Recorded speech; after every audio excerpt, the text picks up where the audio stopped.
Assalamualaikum warahmatullahi wabarakatuh. Ketemu lagi Pak Edi T Channel. Kali ini saya akan kembali membawakan materi prakarya dan kewarganegaraan untuk bab 2, yaitu wirausaha produk teknologi transportasi dan logistik, di mana tahap perancangan. Nah, pada kelas 10 kurikulum 2013 revisi 2017 untuk tingkat SMA, SMA, SMK, dan MAK ala Pak Edi T Channel. Langsung saja, tujuan dari pembahasan kali ini adalah siswa mampu merancang desain produk teknologi transportasi dan logistik.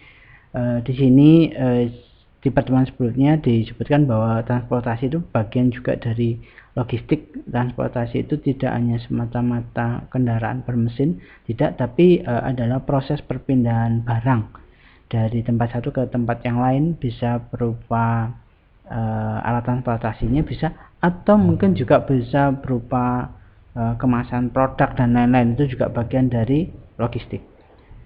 Ada tahapan-tahapan dalam membuat produk. Nah, kita tahu bahwa ada 3 sebenarnya. Yang pertama ada perencanaan produk, yang berikutnya adalah perancangan produk. Jadi ini masih direncanakan, yang ini terus habis itu dirancang begitu. Terus yang ketiga adalah memproduksi produk, di mana perencanaan produk itu ada beberapa faktor penimbangannya. Diantaranya ada 1, fungsi produk, 2, pengguna produk, siapa saja yang pakai, 3, material yang kita gunakan, 4, teknik pembuatannya bagaimana, kelima, nilai estetisnya, nilai bagus, efisien, dan lain-lainnya, dan yang keenam adalah harga jualnya. Berikutnya, sedangkan untuk perancangan produk itu langkah perancangan ada 3 tahap, yaitu 1, identifikasi masalah, yang kedua pencarian ide solusi, dan yang ketiga pembuatan gambar atau sketsa. Pada tahap produksi produk itu ada langkah produksi adalah persiapan produk, dan yang kedua adalah pembuatan produksi. Nah, kita ya di pertemuan kali ini di tahap kedua, yaitu perancangan produk. Nah, ini bertujuan untuk menemukan solusi dari sebuah permasalahan transportasi dan logistik. Nah, diantaranya ada 3 tadi tahapan. Yang pertama, identifikasi masalah di sekitar. Berikut beberapa contoh identifikasi masalah transportasi dan logistik. Misalkan contoh 1, konsumen ini membeli 4 jus buah dalam gelas plastik misalkan. Bagaimana cara konsumen membawa produk dengan nyaman dan tidak tumpah? Nah, itu identifikasi masalah. Maka ini bisa menciptakan ide gagasan untuk membuat kemasan yang beraneka ragam, khususnya yang nyaman dan tidak tumpah. Berikutnya, yang kedua ada contoh lain, usaha makanan membuat menu yang diharuskan menu tidak boleh miring saat dibawa oleh pembeli. Nah, ini juga gitu, bisa menciptakan ide gagasan untuk membuat kemasan yang beraneka ragam. Contoh lain adalah nah ini, penjual tahu menginginkan tahunya tidak rusak, tidak mudah rusak saat dibawa konsumen. Nah, ini bisa menciptakan gagasan beberapa hal, diantaranya mungkin kemasannya ditambahi foam atau mungkin plastik atau apa yang lain gitu ya, plastik yang mika tebal atau gimana. Yang kedua, pabrik menginginkan perpindahan barangnya yang dilakukan dengan cepat dan banyak. Nah, ini memungkinkan membuat suatu gagasan, membuat alat transportasi baik bermesin maupun tidak, itu untuk mendukung pabrik untuk perpindahan barang tadi. Nah, berikutnya adalah pencarian ide solusi. Dari identifikasi tadi, maka langkah selanjutnya adalah mencari ide solusi sebagai solusi dari masalah yang di atas tadi. Caranya dapat dilakukan melalui curah pendapat atau brainstorming yang dilakukan dalam kelompok. Pada proses brainstorming ini, setiap anggota kelompok harus membebaskan diri untuk menghasilkan ide-ide yang beragam dan sebanyak-banyaknya. Jadi nanti berkelompok silakan bisa memikirkan pendapatnya itu apa saja. Setiap orang kita beri kesempatan untuk memunculkan ide-ide yang tidak masuk akal sekalipun gitu. Jadi yang mungkin tidak masuk akal, tapi tidak apa-apa, suatu saat mungkin bisa dikerjakan. Tuangkan ide-ide tersebut ke dalam sketsa. Nah, kunci sukses dari tahapan brainstorming dalam kelompok adalah 1, jangan ada perasaan takut salah. bereksperimen, mengeluarkan pendapat. 2. Setiap orang berhak mengeluarkan pendapat. 3. Saling menghargai pendapat teman. 4. Boleh memberikan ide dari pengembangan dari ide-ide sebelumnya. Dan kelima, mencatat setiap ide yang muncul. Nah, ide bisa meliputi bentuk atau ukuran suatu tempat, terus sumber tenaga dan kendali yang digunakan. Yang ketiga, sistem mekanik yang digunakan. Gambarlah ide sketsa agar bisa lebih jelas.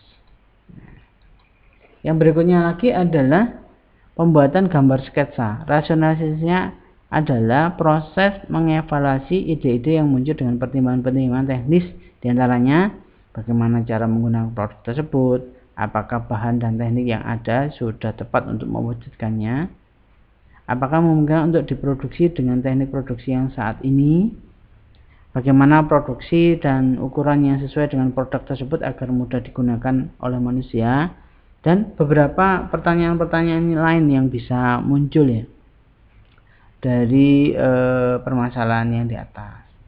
Berikutnya adalah, ini di tahapan itu ada dua. Yang A ada prototyping atau study model. Nah, sketsa ide yang dibuat pada tahap-tahap sebelumnya adalah format 2 dimensi kan. Nah, artinya hanya digambarkan pada bidang datar, digambar di sketch gitu ya. Berikutnya, produk teknologi transportasi dan logistik yang akan dibuat adalah berbentuk 3 dimensi. Kedepannya akan dibuat 3 dimensi. Maka setelah dibentuk, selanjutnya dilakukan dengan format 3 dimensi dengan studi model. Studi model dilakukan dengan material yang sebenarnya boleh atau bukan yang sebenarnya. Jadi masih uji coba dengan menggunakan model, bukan model yang asli atau mungkin tidak model yang sebenarnya. Kalau material sebenarnya adalah material yang akan digunakan produk teknologi akan dibuat. Jadi misalkan kita mau membuat kemasan menggunakan bahan kardus, maka di tahapan ini model yang kecil atau sketsa itu bisa berupa langsung kardus boleh, atau mungkin kertas kecil dulu boleh, atau kertas apapun, kertas yang nggak kepakai pun boleh gitu.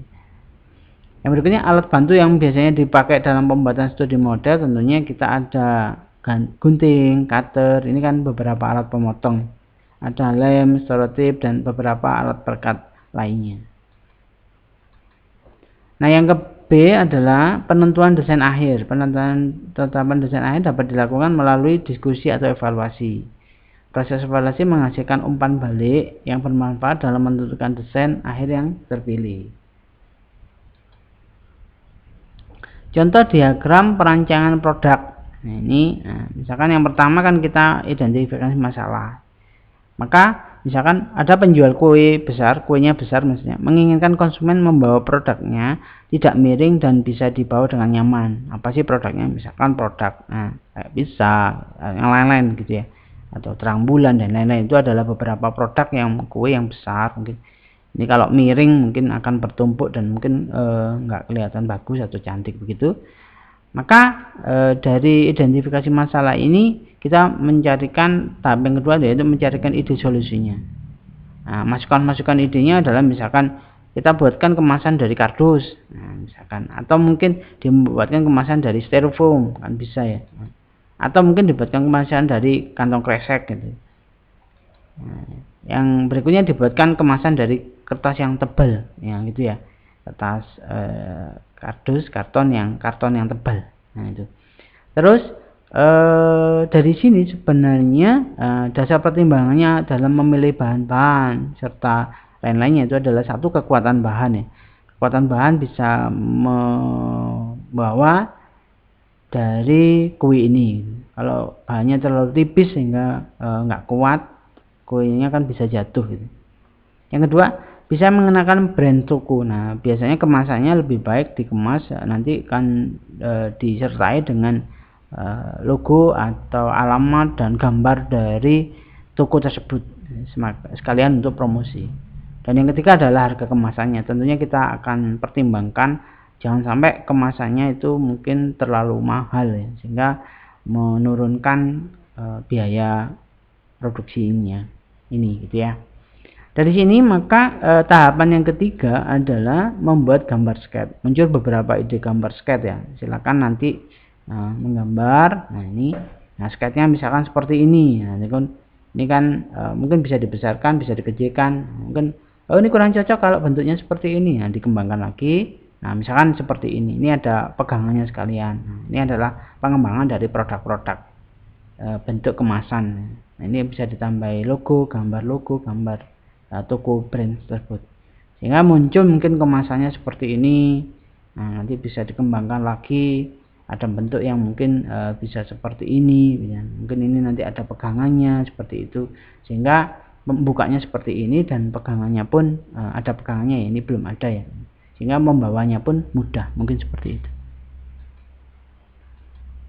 Berikutnya tugas kalian untuk hari ini adalah satu, merangkum materi pertemuan kali ini, dicatat, terus difoto, terus dikirimkan ke Classroom. Yang kedua, membuat diagram perancangan produk yang tadinya ada identifikasi masalah, pencarian ide solusi. Terus yang ketiga, pembuatan gambar sketsa. Tugas nomor 2 ini dirancang di buku, difoto dan dikirimkan ke Classroom ya. Baik, mungkin kesimpulannya adalah bahwa diharapkan dari mata pelajaran prakarya ini anak-anak mampu merancang desain produk, teknologi, transportasi, dan logistik. Itu tadi adalah contoh yang sederhana. Mungkin begitu dari saya, mengucapkan terima kasih banyak.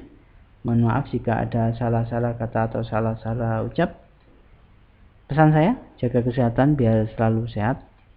Terus tetap semangat untuk mencari ilmu yang bermanfaat. Terus tetap sholat biar selamat dunia dan akhirat. Tolong diklik subscribe, like, dan kalau perlu di share, mungkin ada teman yang membutuhkan. Saya akhiri. Assalamualaikum warahmatullahi wabarakatuh.